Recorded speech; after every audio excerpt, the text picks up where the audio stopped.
Salah satu kegagalan para peserta ujian SKD CPNS dalam menjawab benar soal TIU numerik pada ujian SKD CPNS karena para peserta tidak memahami secara konsep bagaimana itu operasi pada bilangan bulat. Jadi terkadang ada peserta ketika mendapatkan operasi campuran yang dimana ada penjumlahan dengan perkalian, maka dia langsung saja melakukan penghitungan dari kiri ke kanan. Padahal sebenarnya kita harus menganalisis yang mana didahulukan antara perkalian dengan penjumlahan terlebih dahulu. Nah, di sini kita akan membahas secara basic untuk operasi bilangan bulat yang tentu saja ini dapat menolong kita dalam menjawab ujian SKD CPNS untuk soal TIU numeriknya, karena ini merupakan materi dasar dalam bisa menjawab soal hitung cepat yang tentu saja akan nantinya berguna ketika kita menjawab soal-soal TIU numerik yang lainnya seperti deret angka, aritmetika sosial, perbandingan kuantitatif, dan lain-lain. Nah, buat teman-teman semuanya, sebelum kita mulai jangan lupa dulu untuk like, share, dan follow channel kami.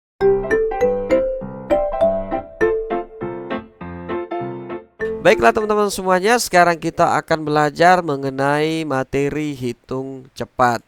Nah, bicara hitung cepat tentu saja kita diharuskan untuk bisa melakukan penghitungan secara cepat pada suatu soal TIU numerik CPNS ya. Nah, sekarang untuk awal kita bahas dulu mengenai operasi bilangan bulat.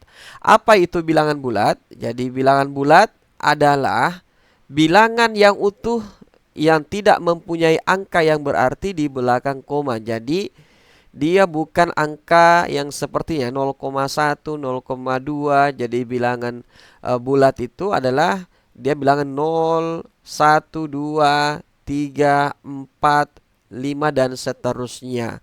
Dan kemudian untuk bilangan bulat itu terdiri dari, jadi ada angka nolnya, kemudian ada bilangan bulat positif seperti ini 1, 2, 3, 4, 5. Kemudian ada bilangan bulat negatif ya, semisal -1, -2, -3 dan seterusnya ya. Jadi bukan angka yang bukan di belakang koma teman-teman ya. Nah, jadi ketika angka di belakang koma seperti begini 1,2, maka ini adalah bilangan desimal ya, bilangan desimal. Kalau ada angka seperti ini maka ini adalah bilangan pecahan ya, di mana angka 1 ini adalah pembilang. Kemudian yang kedua ini adalah penyebut teman-teman ya. Nah, jadi seperti itu untuk penjelasan terkait dengan apa itu bilangan bulat ya. Nah, selanjutnya di sini ada sebuah perumpamaan ya. Jika dalam suatu operasi campuran terdapat semua operasi di mana terdapat penjumlahan, pengurangan, perkalian, pembagian, dan tanda kurung, maka aturannya adalah kerjakan operasi di dalam kurung terlebih dahulu ya. Semisal di sini 3 kemudian dikali dalam kurung 3 tambah 3 ya. Jadi meskipun sebenarnya di sini adalah perkalian, tetapi sebaiknya dikerjakan dulu yang kemudian berada di dalam tanda kurung teman-teman ya. Itu berarti 3 dikali 3 tambah 3 sama dengan 6. Berarti 3 kali 6 berarti nilainya 18 ya. Jadi jangan terkecoh. Teman-teman biasanya langsung mengalihkan 3 dikali 3 9, kemudian tambah 3 sama dengan 12. Jadi beda konsepnya ya. Yang dimana di sini ketika ada angka ya yang ada di dalam kurung ya, tanda kurung, maka tentu saja kerjakan dulu operasi yang terdapat di dalam tanda kurungnya teman-teman ya. Oke, selanjutnya aturan yang kedua, perkalian atau pembagian dikerjakan dahulu sebelum penjumlahan atau pengurangan ya. Jadi semisal ada yang seperti ini ya, 3 dikali 3 ditambah 3, ataukah 3 ditambah 3 dikali 3. Nah, ini 3 tambah 3 dikali 3. Kalau kita lihat ya, kalau orang awam pasti dia langsung mengkalkulasi, menghitung dari kiri ke kanan ya. Semisal 3 tambah 3 sama dengan 6, 6 dikali 3 sama dengan 18. Padahal cara itu salah berdasarkan aturan yang kedua di sini, bahwasanya perkalian atau pembagian itu dikerjakan terlebih dahulu ya sebelum penjumlahan atau pengurangannya. Itu berarti 3 ditambah 3 dikali 3 maka nilainya 9 ya. 3 dikali 3 nilainya 9. Kemudian barulah ditambah 3 ditambah 9. Itu berarti nilainya adalah 12. Jadi di sini untuk aturan yang kedua mengatakan bahwasanya perkalian atau pembagian itu harus dikerjakan terlebih dahulu sebelum penjumlahan atau operasi penjumlahan atau operasi pengurangan, teman-teman ya. Nah, selanjutnya aturan yang ketiga, perkalian dan pembagian setara ya. Perkalian dan pembagian itu setara, artinya jika ada perkalian, operasi perkalian dan operasi pembagian pada soal hitung cepat, maka tentu saja ini posisinya setara, teman-teman ya. Yang dimana setara itu ya kita harus mengkalkulasinya dari kiri ke kanan ya. Semisal 3 dikali 3 kemudian dibagi 3. Jadi di sini kita harus mengkalkulasinya dari kiri ke kanan ya. Jadi tidak ada prioritas. Semisal apakah dia harus dibagi dulu ya, semisal 3 dibagi 3 menghasilkan nilai 1, kemudian 1 dikali 3 maka hasilnya adalah 3. Jadi tentu saja pada operasi perkalian dan pembagian yang kemudian terdapat dalam suatu soal, maka tentu saja itu posisinya setara, teman-teman ya. Kita bisa saja langsung mengalihkan dari kiri ke kanan atau menyelesaikan persamaannya dari kiri ke kanan ya. Nah, selanjutnya aturan yang keempat, penjumlahan dan pengurangan setara. Semisal 3 ditambah 3 dikurang 2. Jadi teman-teman jangan lagi menggunakan bahwasanya kita utamakan dulu pengurangan, tidak ya. Jadi kita langsung menyelesaikannya dari kiri ke kanan, teman-teman ya. Nah, jadi seperti itu, ada gabungan antara penjumlahan, pengurangan, perkalian, pembagian, dan adanya tanda kurung. Nah, selanjutnya aturan pada perkalian bilangan bulat ya, di mana di sini ketika teman-teman menemukan ada tanda positif ya, tanda positif semisal 2, ini kan positif 2 ya, meskipun tidak dituliskan positifnya tapi tetap saja positif 2, kemudian dikali dengan positif 2, maka nilainya akan bernilai 4 ya, atau positif 4. Karena dia positif maka tidak usah dituliskan ya. Nah, kemudian aturan yang kedua, positif dikali dengan tanda minus maka hasilnya sama dengan minus ya. Semisal positif 2 dikali dalam kurung minus 2 maka nilainya adalah minus 4. Jadi ada tanda minusnya, teman-teman ya. Selanjutnya yang ketiga, tanda minus dikali dengan tanda positif maka hasilnya adalah minus. Misal minus 2 dikali dengan positif 2, karena dia positif tidak usah dituliskan positifnya, sama dengan minus 4. Jadi di sini minus ya, sama-sama minus, di mana positif dikali minus maka hasilnya minus, dan minus dikali positif maka hasil minusnya juga ya. Nah, selanjutnya tanda minus ya dikali dengan tanda minus maka menghasilkan tanda positif. Semisal minus 2 dikali minus 2 sama dengan positif 4. Jadi seperti itulah aturan pada perkalian untuk bilangan bulat. Selanjutnya kita akan belajar mengenai sifat-sifat operasi penjumlahan atau pengurangan yang dapat membantu menyederhanakan perhitungan bilangan bulat ya. Jadi di sini terdapat operasi penjumlahan yang dapat membantu kita, memudahkan kita dalam melakukan perhitungan bilangan bulat. Semisal P ditambah Q itu sama saja nilainya dengan Q ditambah P. Jadi kata sama dengan ini sama nilainya ya, sama saja Q ditambah P. Nah, aturannya seperti itu ya. Kemudian yang kedua, P ditambah Q ditambah R maka sama saja nilainya P ditambah P ditambah R. Jadi meskipun dia di dalam kurung, ya, tetap aja tanda kurung ini tidak ada pengaruhnya ketika dia berhadapan dengan penjumlahan. Jadi meskipun yang tadinya P ditambah Q itu yang terdapat di dalam tanda kurung, ketika kemudian dijumlahkan dengan R, maka hasilnya P ditambah R. Nah, jadi seperti ini untuk konsepnya, atau P ditambah Q ditambah R ya. Jadi sama aja kalau dia operasi penjumlahan.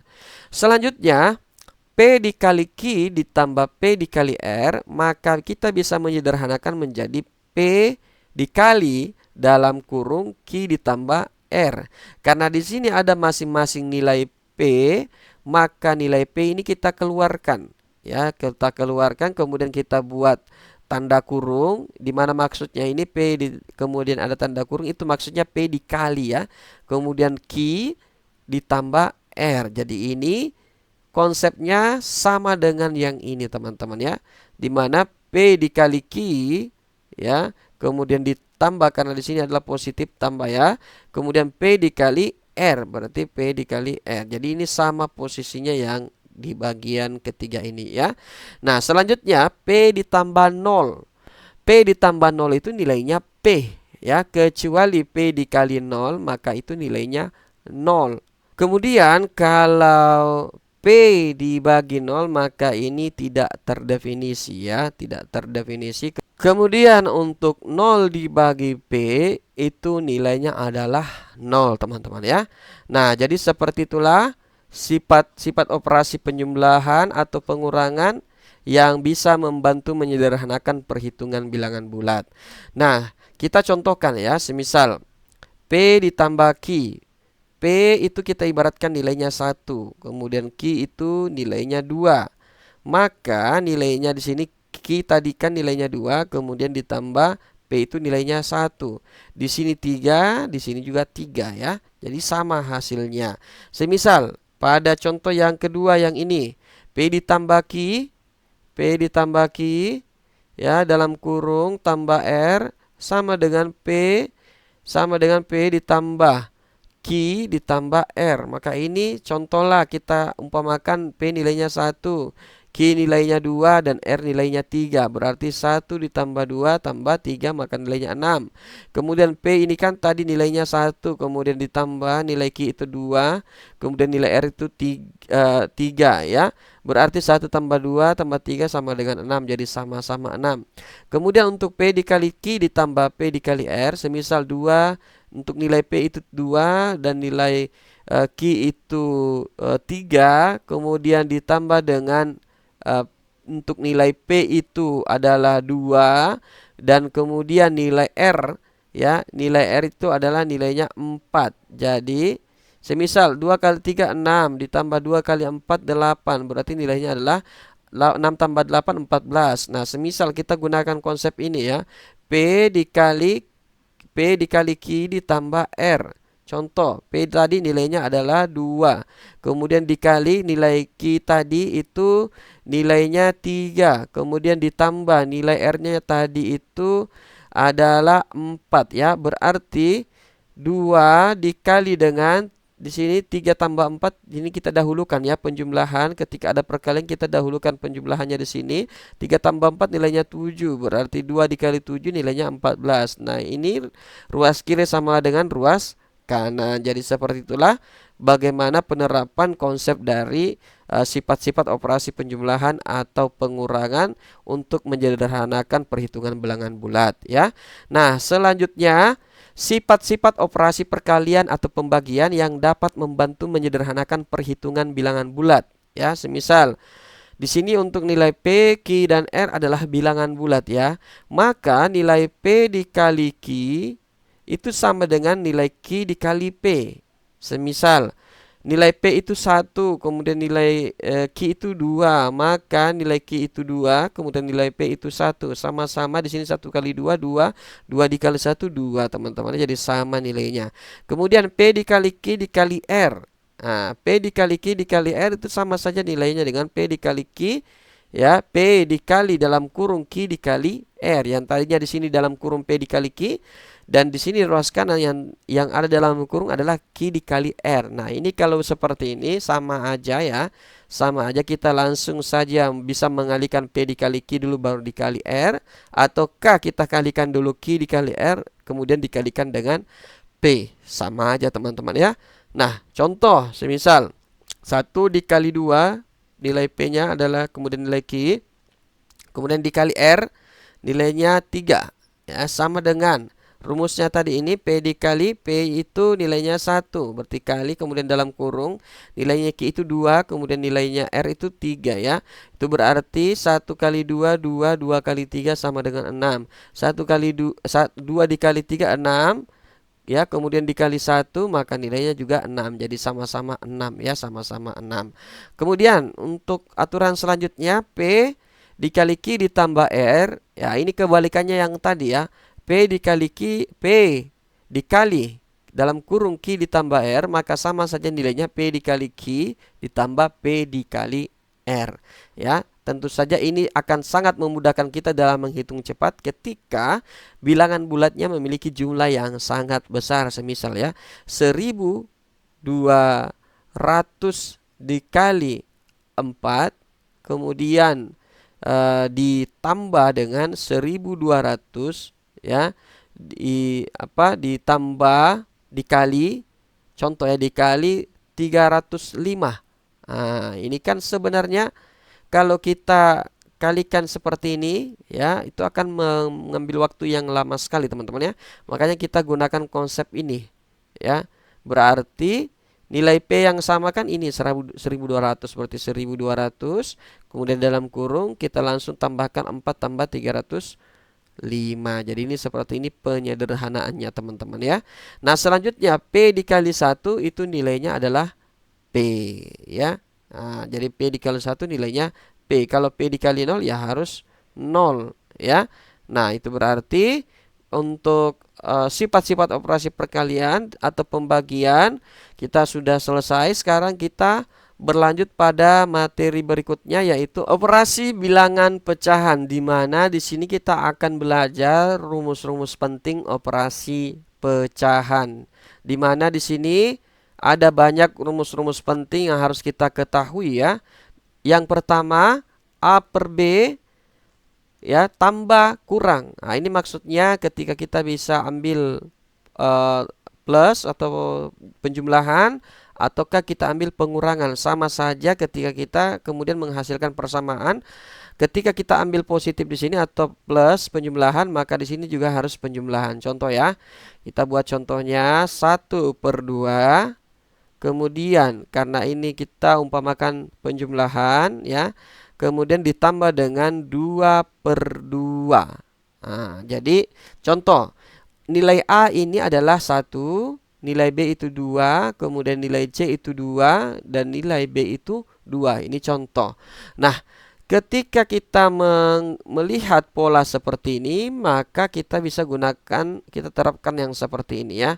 Nah, kenapa bisa? Karena di sini penyebutnya sama dengan penyebut yang ada di sini, itu berarti kita langsung tulis dengan 2 ya. Sama halnya dengan di sini. B dengan B, maka tentu saja kita tuliskan nilai B pada penyebutnya di ruas kanan ya. Berarti di sini 2.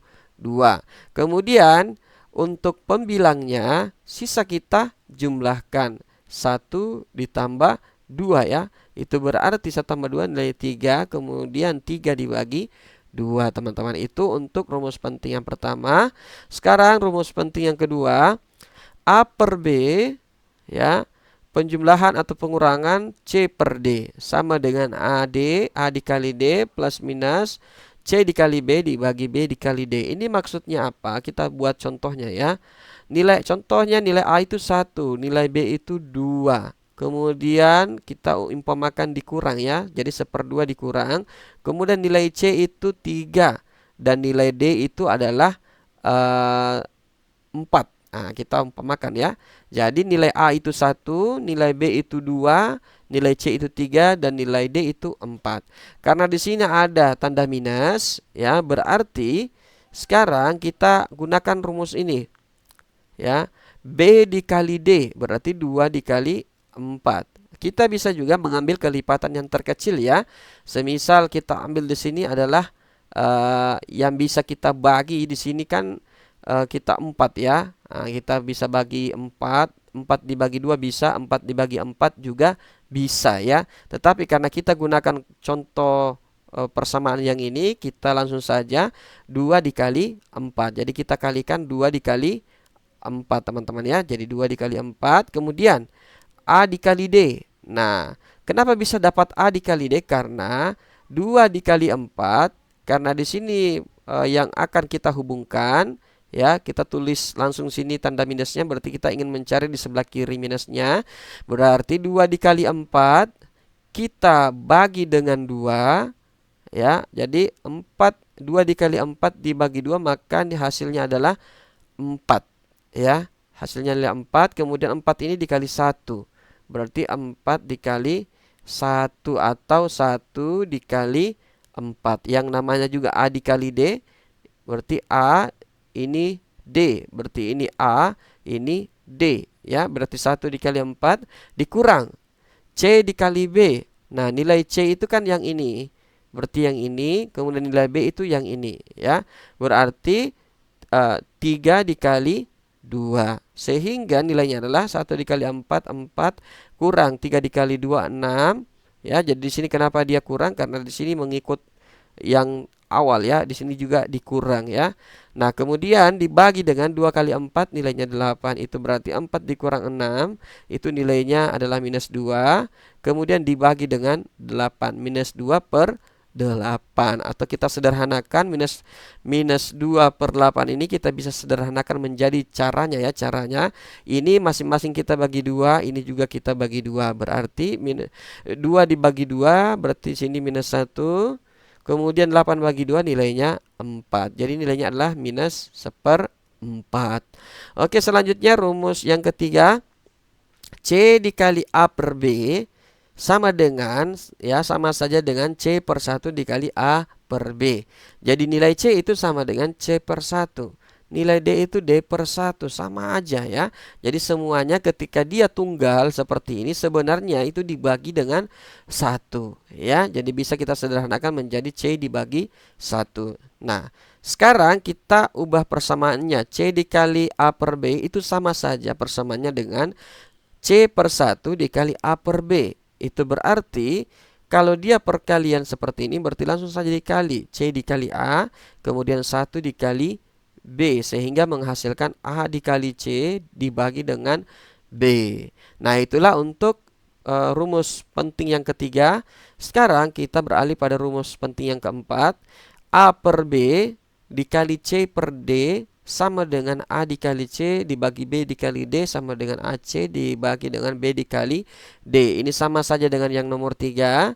Jadi di sini kalau yang namanya perkalian langsung saja kita kalikan. Yang atas dikalikan dengan yang atas, yang di bawah atau penyebut dikalikan dengan penyebut. Jadi jangan samakan dengan operasi penjumlahan antar pecahan teman-teman ya, atau pengurangan antar pecahan. Jadi jangan, apalagi kalau sudah berbeda bilangan penyebutnya ya. Nah, jadi kalau sudah berbeda bilangan penyebutnya jangan gunakan rumus yang pertama teman-teman ya. Jadi jangan langsung menambahkan pembilangnya, kita harus dulu samakan penyebutnya. Selanjutnya rumus yang kelima, di mana C dibagi A per B sama dengan C per 1 dikali B per A. Nah, jadi di sini logikanya adalah C dibagi A per B itu sama saja nilainya C dikali B per A.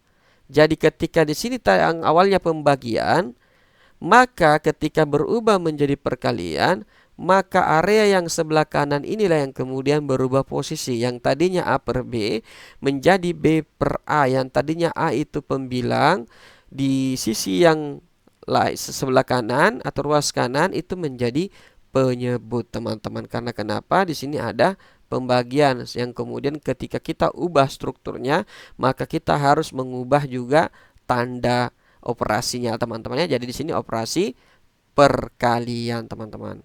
Oke, kemudian setelah itu Di sini C per 1 ya, kemudian langsung saja karena ini perkalian sisa dikali aja. C dikali B, 1 dikali A sehingga menghasilkan nilai B dikali C dibagi A. Semisal ya, 2 dibagi 3 per 6.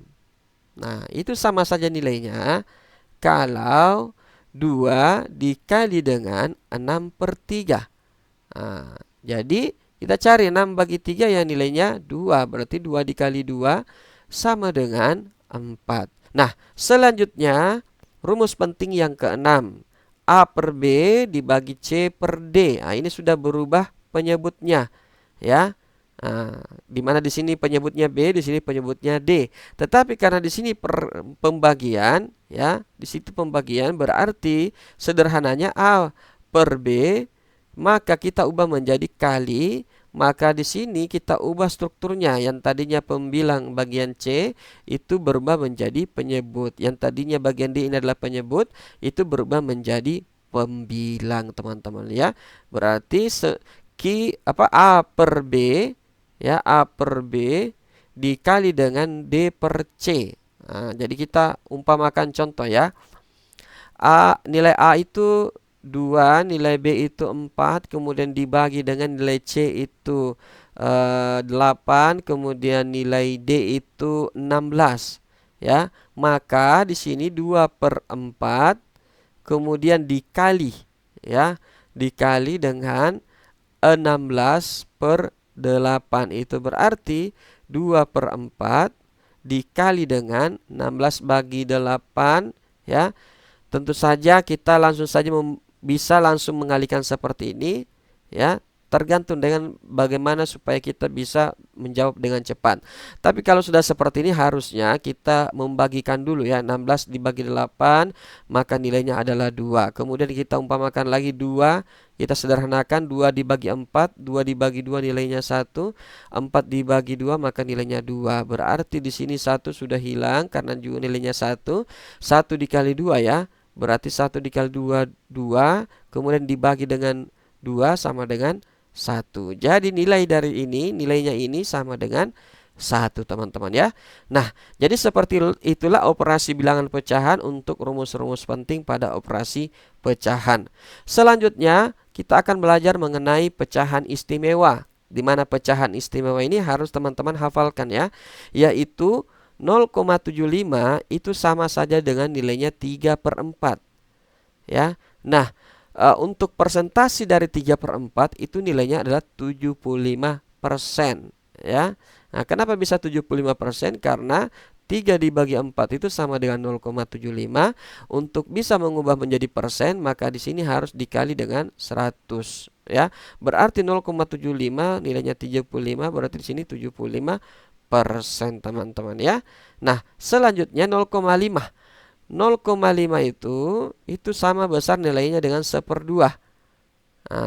Nah, 1/2 itu kalau dalam bilangan persen itu sama saja dengan nilainya 50%. Jadi teman-teman harus hafalkannya supaya bisa bergerak cepat dalam menghitung. Kemudian 0,333 sekian-sekian itu sama saja nilainya dengan 1/3. Nah, di mana 1/3 itu kalau kita ubah dalam bentuk persen nilainya adalah 33,33%. Jadi teman-teman harus hafalkan ini untuk pecahan istimewanya ya. Karena ini yang biasa membuat kita kesusahan dalam melakukan penghitungan, teman-teman ya. Kemudian 0,25. 0,25 itu setara dengan bilangan pecahan 1/4. Sama dengan 25%. Jadi 25% itu ya, ketika kita ubah menjadi bilangan desimal maka nilainya adalah 0,25, teman-teman ya. Atau kita ubah dalam bentuk pecahan maka nilainya adalah 1/4. Selanjutnya untuk 0,2. 0,2 itu ya sama saja nilainya dengan 1/5 ya, 1/5. Nah, atau kalau dalam bentuk bilangan persen itu sebesar 20%. Kenapa bisa 20%? Karena 0,2 dikali dengan 100% ya, berarti 20%.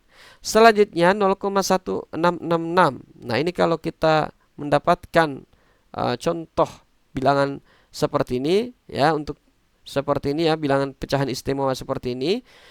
Di mana untuk bilangan desimal ini kita ubah menjadi bilangan pecahan, itu nilainya 1/6. Jadi 0,1666 itu adalah 1/6. Nah, untuk persen dari 1/6 sebesar 16,67%. Kemudian 0,125. 0,125 ini sama halnya dengan bilangan pecahan 1/8, yang kemudian bilangan persennya adalah 12,5%. Kemudian 0,0625 sama dengan 1/16. Jadi 0,0625 setara dengan 1/16 atau setara dengan bilangan persen sebesar 6,25% ya. Kemudian 1/9. 1 dibagi 9 itu nilainya adalah 0,111 yang setara bilangan persen yaitu 11,11% ya. Jadi bedakan 1 dibagi 9 dengan 9 dibagi 1 teman-teman ya. Kalau 1 dibagi 9 pasti nilainya 0, sekian sekian ya. Kalau dia dibagi 1, 9 bagi 1 maka pasti nilainya 9. Selanjutnya A kali B per 99 itu sama dengan 0, AB teman-teman ya. Jadi ketika ada pembagian seperti ini, 23 dibagi 99, maka nilainya adalah 0, ya 2323. Nah, sama dengan 23,23% teman-teman ya. Jadi seperti itu untuk contoh soalnya. Selanjutnya untuk pecahan istimewa berikutnya yaitu ABC dibagi 999 ya. ABC dibagi 999, maka itu sama saja nilainya dengan pada bilangan desimal yaitu 0, ABC ABC, atau sama saja ketika kita ubah dalam bilangan persen yaitu AB, CAB persen teman-teman ya. Jadi di sini ketika dia dikali dengan 100%, maka tentu saja kita langsung buat koma di sini ya. Karena angkanya nolnya di sini 2, berarti di sini juga 1, 2 ya. Berarti AB, CAB persen ya. Teman-teman bisa buktikan sendiri. Semisal 123 dibagi dengan 999, maka pasti nilainya adalah 0,123 123. Kemudian ini dikali dengan 100%, maka nilainya adalah 12,312% teman-teman ya. Nah, itulah untuk materi hitung cepat terkait dengan operasi bilangan bulat, di mana dalam hal ini kita membahas tentang pecahan istimewa.